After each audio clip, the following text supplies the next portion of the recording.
ओम हरि ओम। अथ पूर्णमासी व्रत कथा।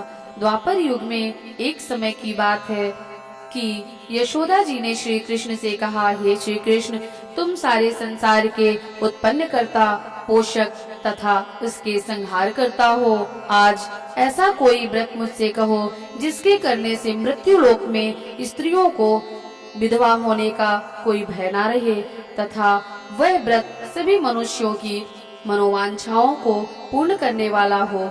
ऐसा सुन के श्री कृष्ण भगवान कहने लगे, हे माता, तुमने अति सुंदर प्रश्न किया है। मैं तुमसे ऐसे ही व्रत को विस्तार पूर्वक कहता हूँ। सौभाग्य की प्राप्ति के लिए स्त्रियों को 32 पूर्णमासी का व्रत करना चाहिए। इस व्रत को करने से स्त्रियों को सौभाग्य संपत्ति मिलती है।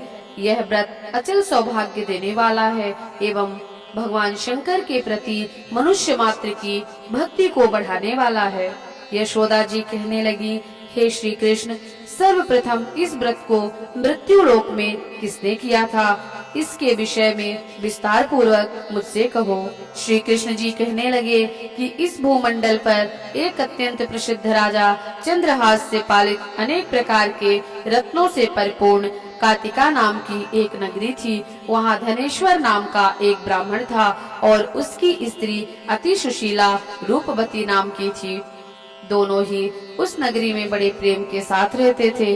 घर में धन धान्य आदि की कोई कमी नहीं थी। संतान न होने की वजह से उनको बड़ा दुख था। एक समय एक बड़ा तपस्वी योगी उसी नगरी में आ गया। वह योगी उस ब्राह्मण के घर को छोड़कर अन्य सभी घरों से भिक्षा लाकर भोजन करता। वह योगी एक दिन रूपवती से भिक्षा न लेकर किसी अन्य घर से भिक्षा लेकर गंगा के किनारे जाकर भिक्षान्न को प्रेम पूर्वक खा रहा था कि धनेश्वर ने योगी का यह सब कार्य किसी प्रकार से देख लिया। अपनी भिक्षा के अनादर से दुखी होकर धनेश्वर योगी से बोला, हे महात्मन, आप सब घरों से भिक्षा लेते हैं परंतु मेरे घर की भिक्षा कभी नहीं लेते, इसका क्या कारण है? योगी कहने लगा कि निसंतान के घर की भीख पतितों के अन्न के तुल्य होती है और जो पतितों का अन्न खाता है वह पतित हो जाता है। चूँकि तुम निसंतान हो, अतः पतित हो जाने के भय से मैं तुम्हारे घर की भिक्षा नहीं लेता हूँ। धनेश्वर यह बात सुनकर अपने मन में बड़ा दुखी हुआ और हाथ जोड़कर योगी के पैरों पर गिर पड़ा तथा आर्तभाव से कहने लगा, हे महाराज, यदि ऐसा है तो आप मुझे संतान प्राप्ति का उपाय बताओ। आप सर्वज्ञ हैं, मुझ पर अवश्य ही कृपा कीजिए।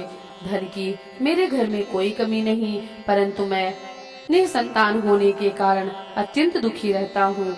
आप मेरे इस दुख को दूर करें, आप सामर्थ्यवान हैं। यह सुनकर योगी कहने लगा, हे ब्राह्मण, तुम चंडी आराधना करो। घर आकर उसने अपनी स्त्री से सारा वृत्तांत कहा और स्वयं तप के निमित्त वन में चला गया। वन में जाकर उसने चंडी की उपासना की और उपवास किया। चंडी ने 16वें दिन उसको स्वप्न में दर्शन दिया और कहा, हे धनेश्वर, जा तेरे पुत्र होगा, परंतु वह 16 वर्ष की आयु में मृत्यु को प्राप्त हो जाएगा। यदि तुम दोनों स्त्री पुरुष 32 पूर्णमासियों का व्रत विधि पूर्वक करोगे तो वह दीर्घायु हो जाएगा। अपनी शक्ति सामर्थ्य के अनुसार आटे के दिए बनाकर शिव जी का पूजन करना, परंतु पूर्णमासी तो 32 हो जानी चाहिए। प्रातः काल होने पर इस स्थान के समीप ही तुमको एक आम का वृक्ष दिखाई देगा। उस पर तुम चढ़कर एक फल को तोड़कर शीघ्र अपने घर चले जाना। अपनी स्त्री से सारा वृत्तांत कहना। वह ऋतु स्नान के पश्चात स्वच्छ होकर श्री शंकर जी का ध्यान करके उस फल को ले लेगी। तब शंकर भगवान की कृपा से उसको गर्भ हो जाएगा। जब वह ब्राह्मण प्रातः काल उठा तो उसने उस स्थान के पास ही एक आम का वृक्ष देखा जिस पर एक अत्यंत सुंदर आम का फल लगा हुआ था। उस ब्राह्मण ने उस आम के वृक्ष पर चढ़कर उस फल को तोड़ने का प्रयत्न किया, परंतु वृक्ष पर कई बार प्रयत्न करने पर भी वह चढ़ ना पाया। तब तो उस ब्राह्मण को बहुत चिंता उत्पन्न हुई और विघ्न विनाशक श्री गणेश भगवान जी की वंदना करने लगा और कहा, हे दयानिधे, हे दया सिंधो, आप अपने भक्तों के विघ्नों का नाश करके उनके मंगल कार्य को करने वाले हैं, दुष्टों को नाश करने वाले हैं, रिद्धि सिद्धि को देने वाले हैं। आप मुझ पर कृपा करके इतना बल देवें कि मैं अपने मनोरथ को पूर्ण कर सकूं। इस प्रकार गणेश जी की प्रार्थना करने पर उनकी कृपा से धनेश्वर वृक्ष पर चढ़ गया और उसने एक अति सुंदर आम का फल देखा। उसने सोचा जो वरदान से फल मिला था वह यही है और कोई फल दिखाई नहीं देता। उस धनेश्वर ब्राह्मण ने जल्दी से उस फल को तोड़कर अपनी स्त्री को ला कर दिया और उसकी स्त्री ने अपने पति के कथनानुसार फल को खाया और वह गर्भवती हो गई। देवी जी की असीम कृपा से उसके एक अत्यंत सुंदर पुत्र पैदा हुआ, जिसका नाम उन्होंने देवदास रखा। माता पिता के हर्ष और शोक के साथ वह बालक शुक्ल पक्ष के चंद्रमा की भांति अपने पिता के घर में बढ़ने लगा। भवानी की कृपा से वह बालक बहुत ही सुंदर, सुशील और विद्या पढ़ने में बहुत ही निपुण हो गया। दुर्गा जी की आज्ञानुसार उसकी माता ने 32 पूर्णमासी का व्रत रखना प्रारंभ कर दिया था, जिससे उसका पुत्र दीर्घायु हो जाए। 16वां वर्ष लगते ही देवदास के माता पिता को बड़ी चिंता हुई कि उनके पुत्र की इस वर्ष मृत्यु ना हो जाए। इसीलिए उन्होंने अपने मन में विचार किया कि यदि वह दुर्घटना उनके सामने हो गई तो वे इसे कैसे सहन कर सकेंगे। अस्तु उन्होंने देवदास के मामा को बुलाया और कहा कि हमारी इच्छा है कि देवदास को 1 वर्ष तक काशी में जाकर विद्या अध्ययन कराओ और हम उसको अकेला भी नहीं छोड़ना चाहते, इसीलिए उसके साथ तुम चले जाओ और 1 वर्ष बाद इसको वहाँ से लौटा ले आना। सब प्रबंध करके उसके माता पिता ने काशी जाने के लिए देवदास को एक घोड़े पर बैठाकर उसके मामा को उसके साथ कर दिया, किंतु यह बात उसके मामा या किसी और से नहीं कही। धनेश्वर ने पत्नी के साथ अपने पुत्र की मंगल कामना तथा दीर्घायु के लिए भगवती दुर्गा की आराधना की और पूर्णमासियों का व्रत करना आरंभ कर दिया। इस प्रकार बराबर 32 पूर्णमासी का व्रत पूरा हुआ।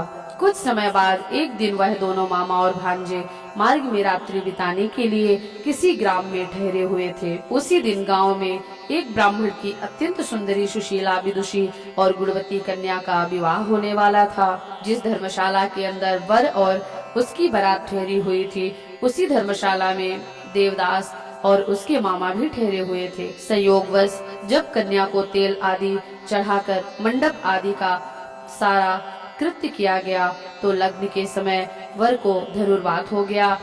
अस्तु वर के पिता ने अपने कुटुंबियों से परामर्श करके निश्चय किया कि यह देवदास मेरे पुत्र जैसा ही सुंदर है, मैं इसके साथ ही पूरा लग्न करवा देता हूँ और बाद में विवाह के अन्य कार्य मेरे बेटे के साथ हो जाएंगे। ऐसा विचार कर देवदास के मामा से जाकर बोला कि तुम थोड़ी देर के लिए अपने भांजे को हमें दे दो, जिससे विवाह के लग्न का सब कृत्य सुचारू रूप से हो सके। तब उसका मामा कहने लगा कि जो कुछ भी मधुपर्क आदि कन्यादान के समय वर को प्राप्त होंगे वह सब आप हमें दे देना, तो मेरा भांजा इस बारात का दूल्हा बन जाएगा। यह बात वर के पिता को स्वीकार कर लेने में कोई परेशानी नहीं हुई। फिर उसने अपना भांजा वर बनाने को भेज दिया और उसके साथ विवाह कार्य सब रात्रि में विधि पूर्वक संपन्न हो गया। पत्नी के साथ वह भोजन ना कर सका और अपने मन में सोचने लगा कि ना जाने यह किसकी स्त्री होगी। वह एकांत में इसी सोच में गर्म श्वास छोड़ने लगा। उसकी आंखों में आंसू भी आ गए। तब बधू ने पूछा कि क्या बात है, आप इतने उदासीन व दुखी क्यों हो रहे हैं। तब उसने सब बात जो वर के पिता व उसके मामा में हुई थी उसने बतला दी। तब कन्या कहने लगी कि वह ब्रह्म विवाह के विपरीत कैसे हो सकता है। देव, ब्राह्मण और अग्नि के सामने मैंने आपको ही अपना पति बनाया है, इसीलिए आप ही मेरे पति हैं। मैं आपकी ही पत्नी रहूंगी, किसी अन्य की कदापि नहीं रहूंगी। तब देवदास ने कहा, ऐसा मत करिए, क्योंकि मेरी आयु बहुत छोटी है, बहुत थोड़ी आयु है। मेरे बाद आपकी क्या गति होगी, पहले इन बातों को अच्छी तरह से विचार लो। परंतु वह दृढ़ विचार वाली थी। बोली कि जो आपकी गति होगी वही मेरी भी गति होगी। हे स्वामिन, आप उठिए और भोजन करिए। आप निश्चित ही भूखे होंगे।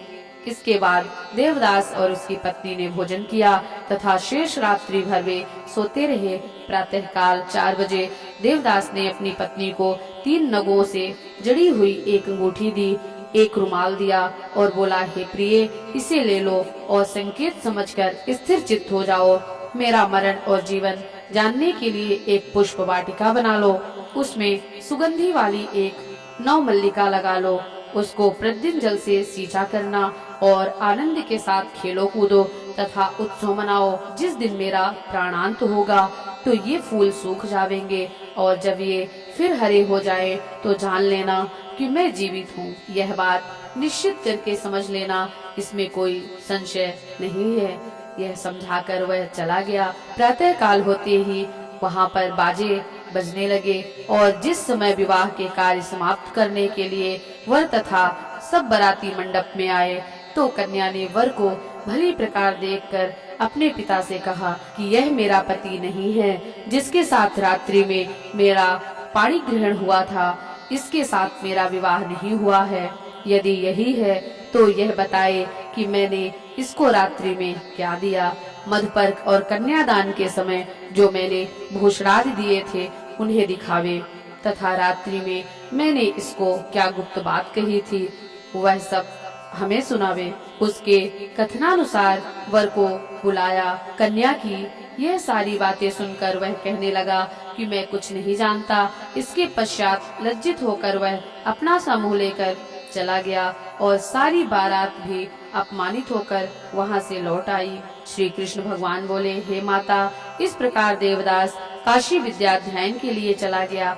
जब कुछ समय बीत गया तो काल से प्रेरित होकर एक सर्प रात्रि के समय उसे डसने के लिए वहां पर आया।